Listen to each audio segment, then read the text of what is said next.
कई बार जो अच्छे लोग होते हैं उनको परमात्मा से शिकायत होती है और वो ये कहते हैं कि हे भगवान, मैं सदैव अच्छा करता हूँ लेकिन फिर भी मैं दुखी रहता हूँ और मेरे साथ कुछ न कुछ घटना होती ही रहती है। और वो सामने देखो, वो कभी पूजा नहीं करता, कभी नाम नहीं लेता, कभी अच्छा काम नहीं करता, लेकिन फिर भी मालो माल हुआ है,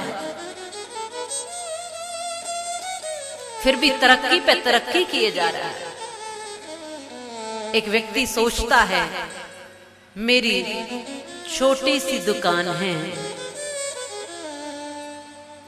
और ये 20 साल से मैं बड़ी ईमानदारी से कार्य कर रहा हूँ, बड़ी मेहनत से कार्य करता हूँ, बहुत मेहनत लगाता हूँ, लेकिन मैं अभी वहीं के वहीं हूँ, दाल रोटी मुश्किल से खा पाता हूँ। और कहने लगा, जब कुछ संत वहां से निकले, कि महाराज मेरे सामने वाला 20 साल पहले मैंने देखा कि इसने छोटा सा काम किया, इसने दूध का काम शुरू किया और ये दूध में पानी मिला मिला कर इसने बेचना शुरू कर दिया।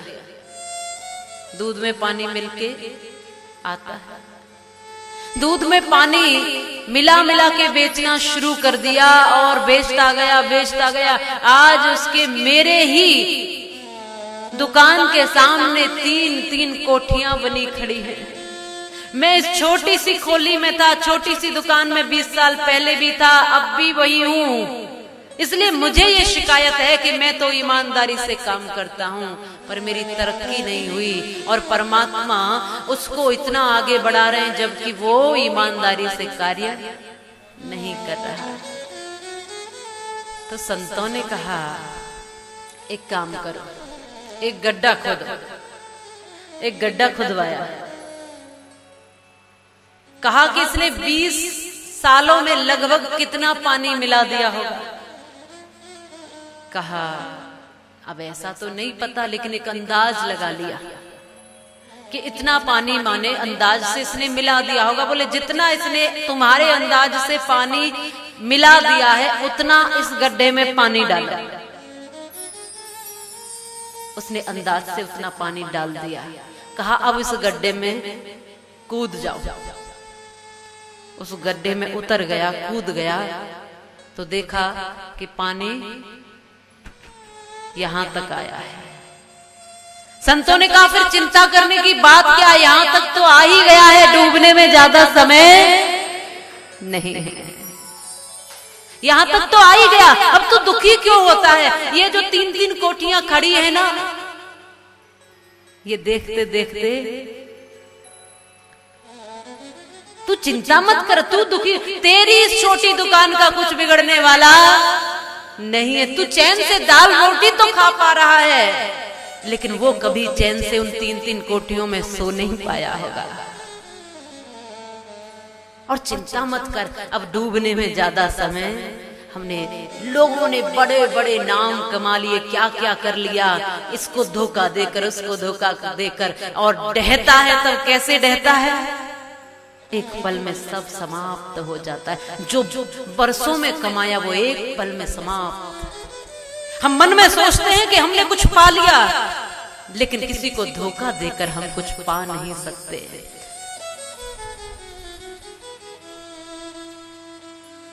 इसलिए यजुर्वेद के 40वें अध्याय के दूसरे मंत्र में कुछ ऐसा लिखा है वेद भगवान ने, कुर्वन्ने वेह कर्माणि जजी विशिक्षतम समा एवं त्वयि नान्य थे तो अस्ति न कर्म लिप्यते नरे। और इस बात को गीता के दूसरे अध्याय के 47वें श्लोक में भी कहा है, कर्मण्येवाधिकारस्ते मा फलेषु कदाचन मा कर्म फल हेतुर्भुर्मा ते संगोस्त्व कर्मणि। और इसी बात को रामायण में अपने तरीके से कहा है, अनाभुक्तम न क्षीयन्ते जन्म कोटि शतैरपि अवश्यमेव भोक्तव्यम कृतम कर्म शुभाशुभम। और इसी बात को सरल ढंग से कहें तो तुलसीदास जी ने भी कहा है, कर्म प्रधान विश्व रचिराखा, जस फल बया हो तस फल चाखा, शुभ और अशुभ कर्म अनुहारी, ईश दे फल हृदय विचारी, को काऊ सुख दुख करिदाता, निज कृत कर्म भोग फल भ्राता।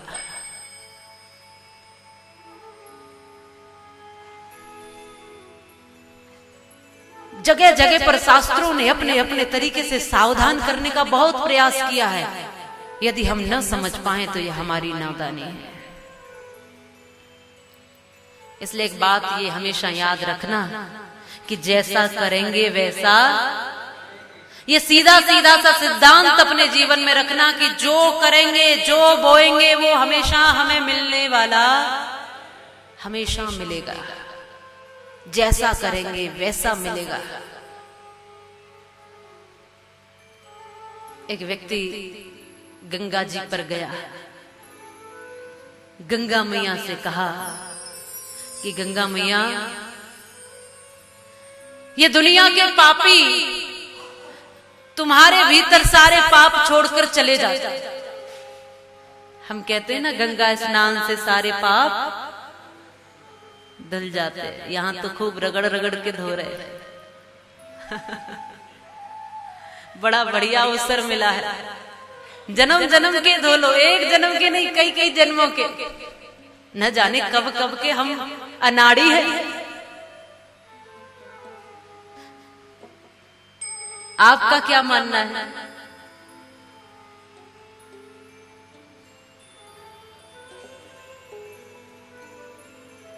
ऐसा ही कोई व्यक्ति पहुंचा, बोले गंगा मैया मुझे इतना बता दो कि तुमने धरती पर पाप क्यों बढ़ा रखे हैं।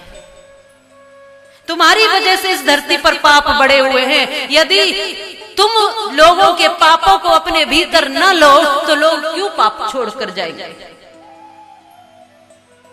तुमने पाप बढ़ाए हुए हैं। लोग पाप करके आते हैं, डुबकी लगाते हैं, सारे पाप छोड़ जाते हैं, फिर नए पाप करते हैं, फिर दोबारा आते हैं और फिर पाप छोड़ जाते हैं। इसलिए नए नए पाप तुम करवाती हो गंगा मैया। गंगा महारानी ने कहा, भैया तुम कैसी बात करते हो? मैंने किसी के पापों का ठेका ले रखा है? मेरे पास किसी के पाप नहीं है। तो माँ फिर पाप कहाँ है? लोग तो आपके भीतर छोड़ के जाते हैं, फिर पाप गए कहाँ? बोले मुझसे तो सारे बह करके समुद्र में चले गए। सारे बह गए। बह बह करके कहाँ पहुंच गए? समुद्र में चले गए। क्योंकि सारी नदियों का मूल कहाँ है? सब वहीं चले गए। इसलिए वहीं पूछो जाकर के। तो ये समुद्र के पास जाकर कहता है, लगता है तुम्हारा जल इसीलिए खारी हो गया है, तुमने सबके पापों को अपने भीतर ले लिया है। समुद्र ने भी कहा कि हमारे पास भी भैया तुम्हारे पाप नहीं है, तुम हमें क्षमा करो। तो गंगा मैया कहती हैं आपके पास है, आप कहते हो हमारे पास नहीं है, तो पाप कहाँ है? बोले हमसे तो बादल ले गए, सब पाप उड़ गए ऊपर, भाप बन करके सारे पाप उड़ गए, हमसे तो बादल लेकर के चले गए। अब ये कहता है बादलों से कि आप जो काले काले हो रखे हो वो इसलिए हो रखे हो क्योंकि तुमने सबके काले पाप अपने में समेट रखे हैं। तो वो बादलों की गड़गड़ाहट मानो ये कहती है कि भैया हमारे पास भी किसी के पाप नहीं है, हम तो जिस जिसके होते हैं उसके ऊपर बरसा देते हैं।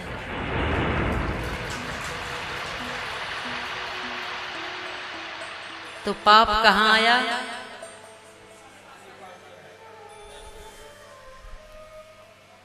इसलिए सावधानी से डुबकी लगाना। कहने का भाव ये है कि हम जो करते हैं वो हमें मिलता है, न किसी दूसरे का हमें भोगने को मिलेगा, न हमारा किया कोई दूसरा भोग सकता है। बस इतनी सी बात है। यदि कुछ गलत हुआ है तो कष्ट तो मिलेगा, कष्ट तो मिलेगा। राजा दशरथ की भूल है तभी तो राजा को इतना कष्ट झेलना पड़ा। ये भूल उनकी थी इसलिए कष्ट उन्होंने झेला। कष्ट मिला, सबको मिलता है, ये सीधा सा सिद्धांत है। भूल करते हैं तो कष्ट तो मिलता है, लेकिन राम के नाम लेने वाले लोग यदि कभी भूल कर दें और उसका दुख मिले, परिणाम स्वरूप कष्ट मिले भी, तो वो उस नारायण के नाम में इतनी शक्ति होती है कि वो उस कष्ट को भी हंसते हंसते सह लिया करते हैं। उस कष्ट में भी शिकायत नहीं करते। जैसे उदाहरण के लिए सब्जी में यदि नमक मिर्च ज्यादा हो जाए तो वो निकाले नहीं जा सकते। कोई चतुर से चतुर माता हो वो निकाल दे, हो सकता है क्या माता? नमक ज्यादा हो गया तो हो, और मिर्ची ज्यादा हो गई तो निकाली नहीं जा सकती। लेकिन मिर्च के प्रभाव को घी डालकर और नमक के प्रभाव को नींबू डाल करके,